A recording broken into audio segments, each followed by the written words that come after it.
प्रजापिता ब्रह्म कुमारी ईश्वरीय विश्वविद्यालय दिव्य भवन रुद्रा कॉलोनी की बीके रजनी दीदी ने कहा कि राजयोग के माध्यम से परम पिता परमात्मा शिव से कनेक्शन जोड़कर पुनः अपनी खोई हुई शक्ति को बढ़ाकर हम आत्माएं अपनी पुराने से पुरानी कमी को दूर कर सकते हैं। इसी श्रृंखला में नशा मुक्ति अभियान के तहत भिवानी के हर गली मोहल्ले में जाकर 3 दिन तक लोगों को नशा छोड़ने के लिए जागरूक किया जाएगा। वहीं गुड़गांव से पधारे हुए बीके भावना बहन ने राजयोग की गहन अनुभूति कराते हुए कहा कि आनंद और सुख के सागर शिव पिता परमात्मा से नाता जोड़कर हम स्वयं उन्नति के साथ साथ सर्व के जीवन को आनंदमय बना सकते हैं। बीके हीना बहन और खरक से आए हुए उषा बहन ने फिजिकल एक्टिविटी करवाई और नशा मुक्ति के लिए सभी को शपथ भी दिलवाई। आज ब्रह्मा कुमारी ईश्वरीय विश्वविद्यालय की तरफ से गुरुग्राम से भावना बहन, जो कि 20 वर्षों से समर्पित रूप से सेवाएं दे रही है, वो यहाँ पर एक योग साधना शिविर के लिए आई हुई है। क्योंकि योग ही एक ऐसी प्रणाली है जिसके द्वारा मनुष्य अपने जीवन के चिंतन को बदल सकता है। चिंतन से चिंता भी हो सकती है और चिंतन से सत्संग भी हो सकता है। लेकिन जिसने अपने मन को एक सही तरीके से चलाना सीख लिया, उसका जीवन खुशहाल हो जाता है। और जिसने अपने मन पर नियंत्रण नहीं रखा, तो मन के अंदर अनेक प्रकार की इच्छाएं, अपेक्षाएं और कहा जा सकता है नशे की लत, ऐसी बुरी आदतें लग जाती हैं जिसमें मनुष्य अपने जीवन को बर्बाद कर लेता है।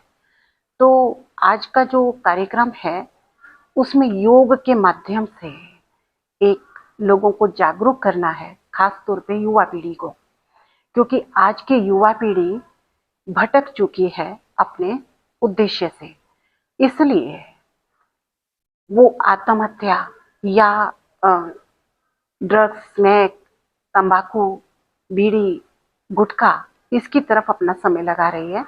तो एक सही विधि सिखाने के लिए आत्मा को परमात्मा के साथ जोड़ने की कला और बुराइयों पर विजय पाने की विधि, आज का उद्देश्य इतना ही है कि हमारा भारत खुशहाल हो जाए और हमारा भारत नशा मुक्त बन जाए।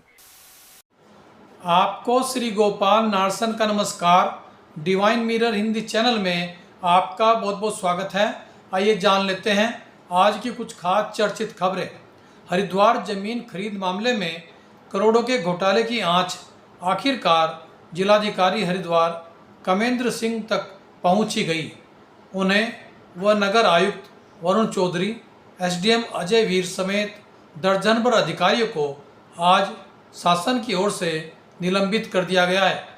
नगर निगम हरिद्वार ने हरिद्वार के निकट सराय में 33 बीघा जमीन निर्धारित कीमत 15 करोड़ के बजाय 54 करोड़ रुपए में खरीदी और लगभग 40 करोड़ रुपए का घोटाला हो गया। इससे पहले तिवारी सरकार के समय भी पटवारी भर्ती धांधले में जिलाधिकारी एसके लांबा की बर्खास्तगी हुई थी। उत्तर प्रदेश में आज 1991 बैच के आईपीएस अधिकारी राजीव कृष्ण को कार्यवाहक पुलिस महानिदेशक नियुक्त किया गया है। उनकी पत्नी मीनाक्षी सिंह आईएएस अधिकारी है, जबकि उनकी पत्नी का भाई राजेश्वर सिंह लखनऊ में भाजपा के विधायक हैं। 16 विपक्षी पार्टियों ने प्रधानमंत्री नरेंद्र मोदी को पत्र लिखकर संसद का विशेष सत्र बुलाने की मांग की है।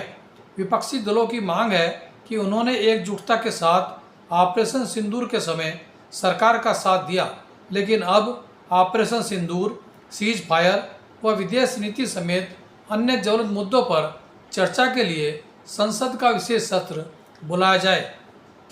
नई दिल्ली के जवाहरलाल नेहरू विश्वविद्यालय में अब कुलपति की जगह कुलगुरु ने ले ली है। कुलपति प्रोफेसर शांति श्री धूलीपूड़ी पंडित ने स्वयं यह प्रस्ताव कार्य परिषद में रखा और कुलपति के स्थान पर कुलगुरु पद की मान्यता हो गई। उत्तर प्रदेश में मुख्यमंत्री योगी आदित्यनाथ की अध्यक्षता में मंत्रिपरिषद ने 3 निजी विश्वविद्यालयों को मान्यता दी है। अयोध्या में महर्षि महेश योगी रामायण विश्वविद्यालय, मथुरा में भक्ति वेदांत विश्वविद्यालय व गाजियाबाद में अजय कुमार गर्ग विश्वविद्यालय को स्वीकृति दी गई है। पूर्व मुख्यमंत्री हरीश रावत ने हरिद्वार के भूमि घोटाले को राज्य का ज्वलंत महापाप बताया है। उन्होंने कहा कि इतना बड़ा घोटाला बिना राजनीतिक संरक्षण के नहीं हो सकता। इस मुद्दे पर हरिद्वार में महिला आयोग की पूर्व अध्यक्ष संतोष चौहान की अध्यक्षता में कांग्रेस ने धरना भी दिया। जिलाधिकारी हरिद्वार कमेंद्र सिंह के निलंबन के बाद मयूर दीक्षित को हरिद्वार का नया जिलाधिकारी नियुक्त किया गया है। मयूर दीक्षित इससे पहले टिहरी के जिलाधिकारी रह चुके हैं। सुप्रीम कोर्ट ने कहा, संसद या फिर राज्य विधानमंडल द्वारा बनाए गए कानून अदालत की अवमानना की परिधि में नहीं आते।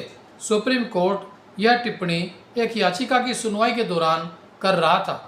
और अंत में देखिए आज का हमारा ये प्रेरक वीडियो।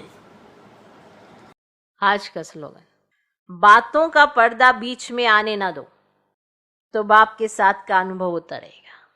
अगर आप बातें ही याद रखना चाहते हो तो रखो, बाबा को तो आप तुरंत भूल जाओगे। इसीलिए बातों का पर्दा बीच में आने नहीं दो। अगर नहीं आया बातों का पर्दा तो बाबा का साथ हर पल अनुभव होगा और आप अपने कार्य भी कर सकेंगे, क्योंकि कार्य तो करने हैं, कर्म तो करना ही है। और आप हो ही कर्म योगी, तो बातों का पर्दा बीच में आने ना दो तो बाप के साथ का अनुभव होता रहेगा।